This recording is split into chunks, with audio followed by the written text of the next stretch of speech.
training, kung hindi mo i-apply yung ginagawa mo, nagiging learning siya, pero hindi siya nagiging skills. Lahat ng bagay na natutunan, pag learning, hindi siya nagiging pera. Nagiging pera siya, pag yung natutunan mo, naging skills na siya. Pag ginamit mo, doon lang ko-convert siya into money. Tama? Like si Pacquiao, kahit naman anong turo niya ng pagbuboxing, kung wala siyang kalaban, hindi siya kikita ng malaking pera. Kasi ang sweldo, wala sa training. Ang sweldo, nasa application. Tama, mali? So, ibig sabihin, na pag-uusapan natin, anong mangyayari pag hindi nyo ina-apply yung mga natututunan nyo. Kaya hindi ako yung una magtotalk. Actually, may special guest ako na leader ko from Pangasinan na dinala ko po dito. Ito yung isa sa perfect story na pag hindi mo ginagawa yung dapat mong gawin, tatagal ka sa negosyo. Tapos pag tumagal ka, tsaka mo lang marirealize na magsiseryoso na nga ako sa buhay. Minsan kasi late ang realization eh. Tama? Kadalasan late mo na iisip na gawin ko na lang to because sa dami ng temptation. Dami ng masasarap gawin sa mundo. Tama? Masarap manood, masarap mag Netflix. Ayan, jowa, dalawa pa, pinagsabay mo pa sila. Da? So, masarap eh. Diba? So, ibig sabihin, maraming mga bagay na masarap nga naman gawin pero hindi nakakatulong sa pag-asenso natin. Kaya meron ako ipapamit sa inyo na isa sa mga leader ko, siya yung perfect example na late niya na-realize, ngayon lang siya bumilis. Pero dapat, M-Club na to, few years ago pa. Kaya gusto ko siyang mag-share sa inyo para malaman nyo anong mangyayari pag hindi mo in-apply yung mga natututunan mo at hindi ka nakikinig sa apply nyo. Tama? So, eto hindi pa po siya M-Club. Pero nakakalahating milyon na siya. Nag-start to bata, seaman na din siya. Dapat pasakay na po siya ng barko, nagulo yung buhay niya dahil sa front row. In-invite sabi 2 years ay yaman ka, tama? Totoo naman yung pangako sa feasibility study na 2 years ay yaman ka kung i-apply mo yung natutunan mo. So, kaya kanina, tinanong ko kayo, noong una masaya pa kayo, di ba? Nung tinanong ko anong topic, ano daw? So, medyo hindi nyo na alam. Pero syempre, palakpakan natin, welcome natin, one of my leaders and next Millionaires Club po ng Team Unstoppable. Let's all welcome, Christian Nabejero.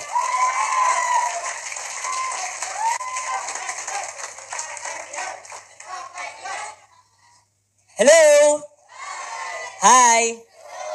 Ayun, so sa mga first time po ako na-meet, sino ba dito mga first time po ako na-meet? Ayan. Mga hindi po nanonood ng Viva Max. Ayan. So actually guys, totoo po yun, nag-apply po ako sa Viva Max kaso nga lang, hindi po ako qualified. Naghanap po kasi sila doon ng rapist kaso nga lang, masyado daw akong halata. Kaya, wag na lang daw. Pero anyway, sa mga nandito po right now, pakilala po pala napakabilis. I'm Christian from Santa Barbara, Pangasinan. So nag-travel pa po ako ng Pangasinan para po ma-meet po kayong lahat. And, syempre, konting background lang po sa akin. Tama po yung nabanggit ni Absmac natin. Nag-start po ako dito. Actually, graduating po muna ako ng college sa PU, sa Pangasinan, Pan Pacific University. And that time, actually, hindi naman po talaga ako na positive sa ganitong klase ng business kasi 5 times na po ako na-invite dito. First time ko po na-invite, totoo po ito 17 years old pa lang po ako that time. Fresh na fresh. Virgin na virgin. So, that time po, actually po, hindi ko alam na front row makikita ko kasi that time may nag-chat po sa akin ng babae. Nagtatrabaho po siya that time sa mall as sales lady. Sino ba naman magsi-sales lady ng pangit? Tama mali. May nakita ba yung pangit na sales lady? Wala, tama mali. So, chicks po yung nag-chat sa akin. So, ako naman, hindi na ako nagdalawang isip makipag-meet sa kanya. Typical conversation lang. Sabi niya, good morning. Hi, ganito, ganyan. Hanggang sa humaba yung conversation namin. Hanggang sa tinanong niya ako, kumain ka na ba? Kainin kita. Mga ganun. So, nangyari po that time, medyo nakuha niya po ako sa kahinaan ko. So, end up, sabi niya sa akin, uy, Christian, magkita naman tayo. So, nakipagkita po ako dun sa babae. Kaso nga lang, nung medyo papalapit po ako sa kanya, medyo kinakabahan na po ako. Tanyo ko bakit? First time ko po makipag-meet sa babae that time, hindi ko po alam kung totoo ba siya kasi baka minsan kilig na kilig ka, poser pala ka-chat mo. Tama mali. So, nangyari po that time, nakipag-meet po ako sa kanya. So, nakita ko siya nga talaga, kitang-kita ko po siya. So, ang ganda po niya. Nakipag-kami po ako sa kanya. And that time, to cut the long story short, kumain po kami. And, meron po siyang pinamit sa akin lalaki. Akala ko po that time tatay niya, magmamano po sana ako eh. May dalang laptop. Pag po, in-open, business, familiar ka na ba sa front row? Sabi ko, hindi pa. So, kada lang story short, nung lumabas po yung 4988, hindi po siya naging okay sa akin. Kasi at the age of 17, sino ba naman kukunan ko ng 15,000? That time po, sa mga hindi po nakakalam, background ko po, dati po ako nagbebenta ng tubig, bukayo, mineral water sa bus. Hindi po ako galing sa mayang pamilya, tatay ko po walang stable na trabaho, nanay ko po nasa bahay lang. So, ibig sabihin, nung nakita ko po yung pera, sa akin, pangit po siya. Kasi bakit? Ang feeling ko, pag pinaglalabas ako ng pera, feeling ko pinagkakakitaan po ako.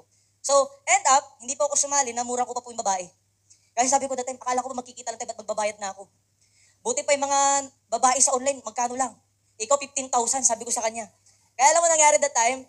Ito po, di pa ako sumali. Second time, third time, nung fourth time, di ko po makakalimutan, ang nakapag-invite po sa akin yung ex ko. Oo. Kasi ex ko na po siya kasi girlfriend ko po siya that time eh. Sumali siya, so hindi ako sumali. Nag-away po kami, hindi ko siya sinuportan. So, to cut the story short, siya sumali, okay. Ako hindi. So, naghiwalay po kami. And pang fifth time, yun na po yung 2019, yun na po yung naghahanap na po ako ng company na tatanggap sa akin. Kaso nga lang, wala po akong backer, so hindi po ako nakasampa agad ng barko. So sabi nga, tatawagan na lang namin, pag may bakante na, for OGT, sige, pasok ka namin. So, to cut the story short, Hindi pa ako nakasapagad ng front row. And, na-invite po yung girlfriend ko ulit. Bago na po yun. Bago na po yun. So, that time, bago po yun. And, nung na-invite siya, hindi ko alam na front row pupuntahan namin at even siya, hindi din naman niya alam. So, pumunta kami sa event, ganito karaming tao sa Ordaneta, wala pang office that time. Mang Ador. So, pag sinabi niyang front row kasi, hindi rin ako pupunta. So, ang nangyari, may speaker, na-meet ko po ulit yung babae. Yung nag-invite sa akin na una, after 3 years po, ay hindi, after 4 years, nagkita po ulit kami, pero different story na ho. That time, nakapaglabas na po siya ng kotse, kumita na rin po ng almost 1,000,000. Alam niyo, nung nakaupo po ako dyan, bumubula na po yung bibig ko. Alam niyo, sabi ko, grabe yan yung sales lady that time na minura-mura ko. Ngayon, kumita na ng almost 1,000,000. So, in short, hindi na po ako nagdalawang isip sumali nung nakita ko yung resulta sa kanya, and yun na po yung nag-join ako ng front row. Kaso nga lang, nung nag-join na po ako ng front row, ayan na po, sabi ni Upsmack, papunta na ako sa OGT. So, hindi po ulit ako natuloy, kaso nga lang nakapag-down payment na po ako ng pangsampa ko ng barko. Pero, ang bilis kasi ng pangyayari. Nung nag-join po ako ng front row, hindi naman po sa pagmamayabang, my first month in front row, I have 22 direct referrals agad. So, ganun po agad kadami yung referrals ko. So, dumami agad yung left and right ko. So, ako na-amaze ako sa kinikita ko kasi sobrang bilis eh. Alam niyo nangyari niyan?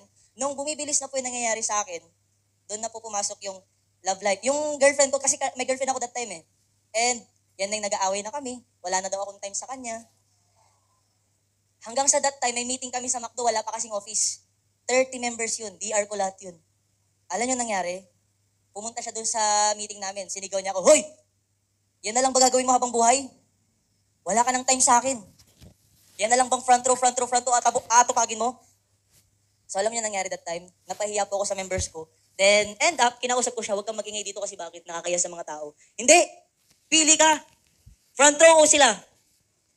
Alam niyo, sinabi ko sa akin, pinaliwanag ko, alam mo, huwag mo kong papiliin kasi mahirap. Kasi ito yan, kung pipiliin kita, masaya tayong dalawa. Kaso nga lang, paano yung mga pangarap natin? Di ba may pinag-usapan na tayo? Alam niyo nangyari niyan? Hindi, nagpapaliwanag ka pa eh. Pili ka na lang. Alam mo, sabi ko sa kanya, kung pipiliin ko si front row, hindi lang buhay ko yung mababago. Buhay nating dalawa, at syempre hindi lang para sa'yo, kundi rin para sa mga magulang ko na umaasa rin sa akin. Tama, mali?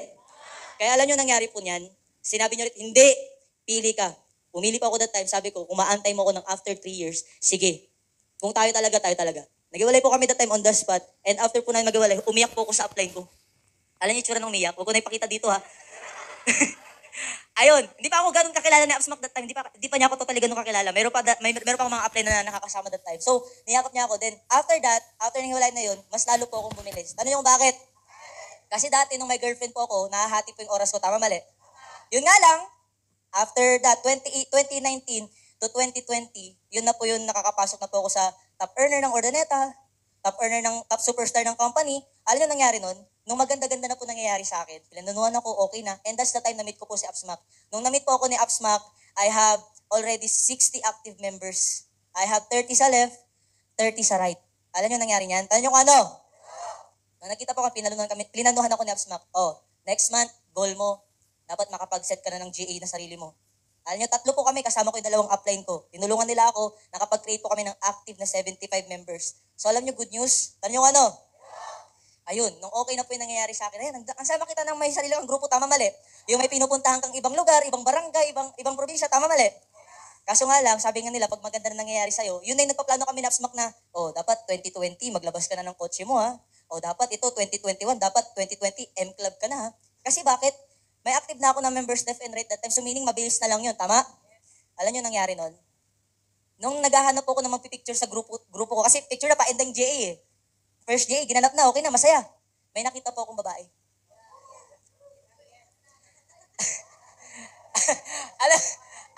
alam nangyari ito yung ano? Wala akong makitang magpipicture sa amin.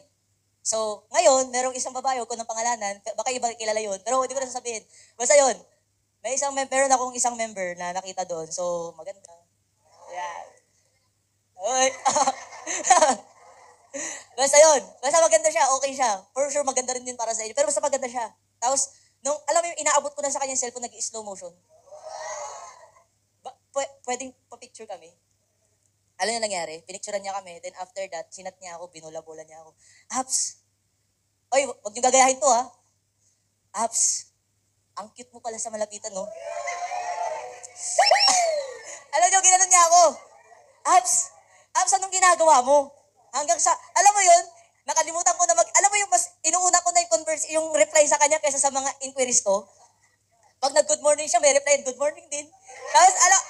Tapos, Abs, kumain ka na? Ayan na, hanggang sa umaba po. Hanggang sa nagtuloy-tuloy na huyod. Alam nyo, nangyari niyan? Hanggang sa tinanong niya ako, sabi niya, Abs, totoo hindi magmamayabang nga. Alam ko naman, din naman ako ganun kagwapuhan. Hindi din naman ako ganun kakita. Sakto lang naman. May pagmamalaki kaso tinatago ko lang. Huwag ko na sabihin kung ano ha. Basta yun. Pero alam nyo kung alam nyo anong nangyari doon? Humaba conversation namin. Okay na, after ilang days, hanggang sa sinabi niya sa akin na, Abs, may aaminin sana ako sa'yo. Alam nyo, yung mga babae talaga, pare-pares lang yung mga yan eh.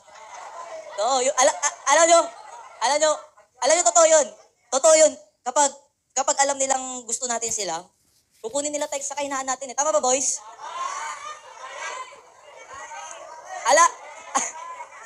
Eto na. Oh, eto na. 2019, December, 2020 na to, bago mag-pandemic. Ayan na.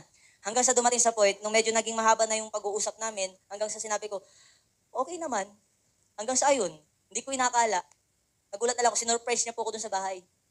May kuntsabahan sila ng nanay-tatay ko eh. Alam niyo nangyari? Alam niyo ano? Nagpunta siya sa bahay, kinabukasan, lockdown na.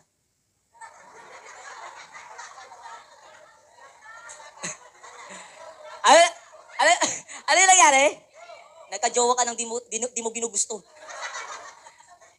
Alam mo yung sapilitan, pero hindi naman, siguro kagustuhan na rin naming dalawa yun. Siyempre, sabi nga nila, everything happens for a reason, tama mali. Di ba naniniwala kayo doon?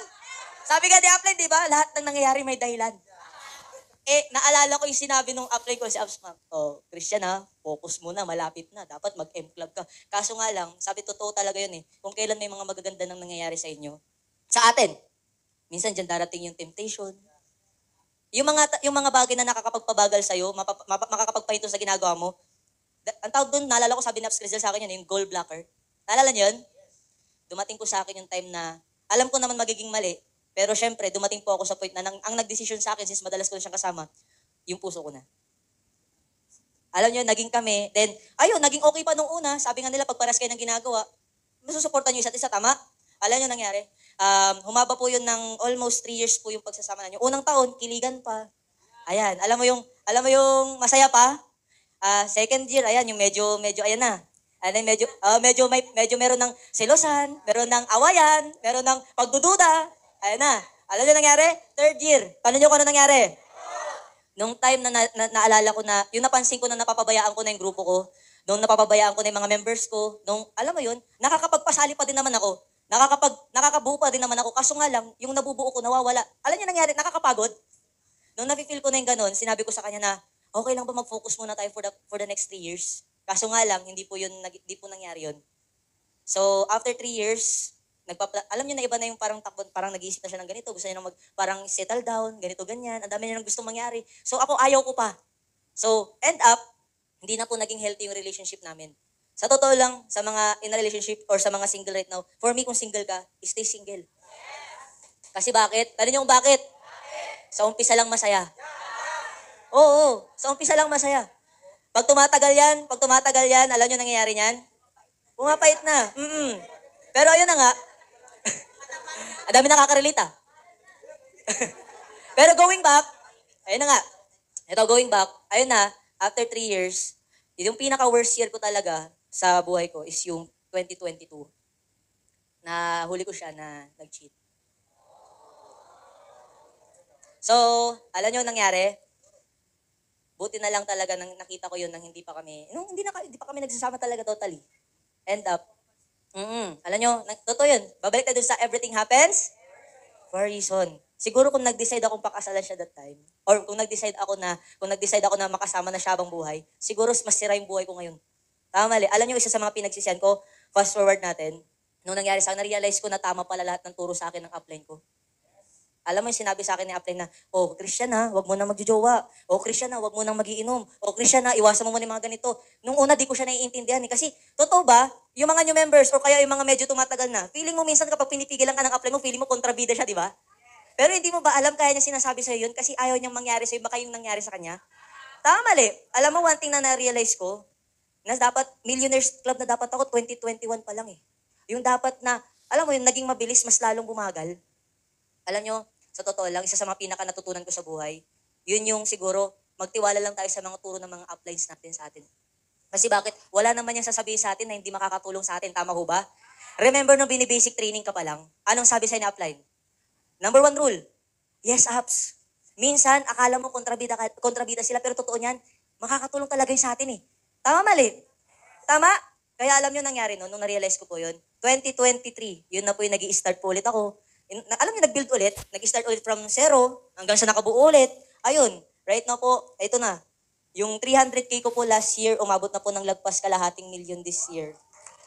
Alam nyo, I'm so excited. Kasi bakit? Ito, itataga ko to. Ito, itaga nyo sa bato. Ito na yung pinakahuling beses na tatayo ako at magsasalita ako sa stage na to na hindi ako Millionaires Club. Kasi bakit? Ngayon na wala na ako ibang iniisip kundi ito na lang. Isa lang gusto ko sabihin sa inyo. Ang dami ko na sinakripisyo. Pwede naman ako sumampa. Pwede naman ako hindi ko to gawin. Pero alam niyo kung ano nakita ko sa front row, yun yung hindi ko nakikita sa labas na pwede man akong kumita sa labas ng pera, pero hindi ko hawak oras ko na dito pwede akong kumita ng pera na nai-enjoy ko yung oras ko. Na alam niyo, simple lang. Sa akin, kung meron man akong iwan ngayon, na sasabihin sa inyo, magtiwala lang tayo palagi sa mga uplines natin, sa mga mentors natin. Minsan, di talaga natin maintindihan bakit nila pinapagawa yun, pero sa akin, mag-yes ups lang tayo. Kasi walang ipapagawa yan na hindi yan makakatulong sa atin. Okay ba yun? Sana matutunan kayo sa nangyari sa akin. Guys, ulitin ko kung single ka, okay lang ba stay single muna? Okay ba yun? Wala mo nang magjojowa. Wala mo nang lalandi. Ipunas mo muna sa kumot yan. Ikaskas mo muna sa pader. Okay ba tayo doon? Girls, huwag kayong mag-alala, di naman magsasara yan eh. Tama mali? Kaya okay lang ba? Focus muna tayo? Okay ba yan? Actually, yun lang naman sa akin. And sana, may na-share ba ako? And alam ko, nag-enjoy ko. And syempre, bago ko mag-end, hindi ako magiging ganito kung hindi po dahil sa apply ko. Kasi nung time na nahihirapan po ako, nung time na nandun ako sa pinaka-down moments ko, si Upsmack lagi nandyan para i-guide ako. Si Upsmack nandyan para i-comfort ako. Alam nyo, sobrang thankful ako sa tao na yan. Kasi bakit? Siya yung parang naging pangalawang pamilya ko na, kasi pakinggan ng tatay eh. Kuya na lang, ayan. Siya yung parang naging kuya ko nung time na walang-wala ako. Totoo. Kaya sa akin, love natin dapat yung mga upline natin. Okay ba tayo doon? Mahal nyo ba upline nyo? Dapat lang. Kasi bakit? Iiwan ka ng members mo pero yung upline mo lagi nandyan para sa'yo. Tama? Kaya, yun lang po sa akin. And syempre, ibabalik ko po sa pinaka-mentor natin. Ayan, si Ups Michael, mamaril natin. Ayan.